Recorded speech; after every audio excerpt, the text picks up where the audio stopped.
રાજકોટમાં શિક્ષક અને વિદ્યાર્થીને લાંછન લાગે તેવો કિસ્સો સામે આવ્યો। એક વિદ્યાર્થીએ શિક્ષિકા સાથે દુષ્કર્મ ગુજાર્યું હોવાનો આરોપ લાગ્યો છે।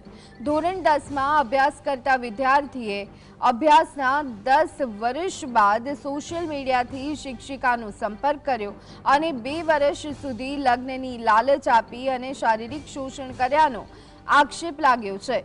ધ્રુવલ દેસાઈ નામના યુવાને વર્ષ 2012-13માં મહિલા શિક્ષિકા પાસે ધોરણ 10નું અભ્યાસ કરવા માટે જતો હતો। તેણે 2024માં સોશિયલ મીડિયાથી તે શિક્ષિકાનો સંપર્ક કર્યો તેમજ લગ્નની લાલચ આપી વિદેશમાં સ્થાયી થવાના સ્વપ્ન બતાવી અને નોકરી પણ છોડાવી। જો કે બાદમાં તેણે તે શિક્ષિકા પાસેથી સોનું ચાંદી અને રોકડ મળી 6 લાખથી વધુની રકમ પડાવી બાદમાં પોતાની સાથી મિત્ર સાથે સગાઈ કરી। શિક્ષિકા સાથે સંબંધ તોડી નાખતા મહિલાએ ગાંધીગ્રામ પોલીસ સ્ટેશને ફરિયાદ નોંધાવી છે। હાલમાં દૂધ પાર્લર ચલાવતા ધ્રુવલ દેસાઈને પોલીસે શોધવાની તજવીજ હાથ ધરી છે। તો આ અંગે વધુ વિગત મેળવી લઈએ। સંવાદદાતા લકીરાજસિંહ ઝાલા અમારી સાથે ફોન લાઈન પર જોડાઈ ગયા છે।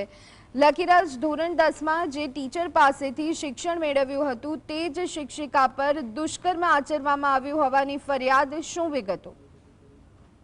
આપને જણાવી દઉં કે રાજકોટમાં જે વિદ્યાર્થી અને શિક્ષકો વચ્ચેના સંબંધને સંસાર કરતો કિસ્સો છે તે સામે આવ્યો છે અને આ સમગ્ર કિસ્સામાં જે ધોરણ 10માં અભ્યાસ કરતો જે વિદ્યાર્થી છે તેને 10 વર્ષ બાદ જે પોતાની શિક્ષિકા સાથે સંપર્ક સાધ્યો હતો। સોશિયલ મીડિયા મારફતે સંપર્ક સાધીને 2 વર્ષ સુધી અવારનવાર તેને જે લગ્નની લાલચ આપીને શારીરિક શોષણ છે તે કર્યું હતું।